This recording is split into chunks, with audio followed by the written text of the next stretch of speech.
কালকে আমরা সবাই উপোস করেছি, আমাদের হাল কিন্তু বেহাল। সবার বদনগুলো একবার দেখো, দেখাচ্ছি। এই যে সবার মুখগুলো একদম মনে হচ্ছে কত দিন খায় না, কত রাত জাগা। দেখে নাও সবাই। শান্তনা তো একদম, আমি মনাকে বলছি কি শান্তনা মামির ওপরে সব দিক থেকে চাপ, সব দিক থেকে চাপ, হ্যাঁ সব দিক থেকে চাপ। হ্যাঁ আবার সবথেকে ভালোভাবে যাতে হয় সেই চাপ। তা উপোসটা করে আমাদের কিন্তু উপোসটা করে বেশ ভালোই হয়েছে, বেশ আনন্দ করেছি কিন্তু বলো। আমরা কিন্তু ভীষণ আনন্দ করেছি, কষ্ট হয়নি। মনাতে তুমি জানো না জিনিস নিয়ে আসলে নিয়ে যায়, ও রেখে যায় না, নিয়ে যাবো।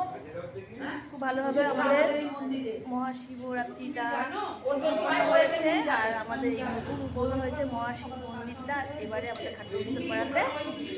সেইগুলোকে আমরা সবাই একসাথে অনেক আনন্দ করে উপোস করে দিয়েছি, রাত্রিতে চার করে জল দিয়েছি, খুব মজা হয়েছে। কেমন লাগলো ব্লগটা সবাই বলো, ভালো লাগলে একটা লাইক করে দিও।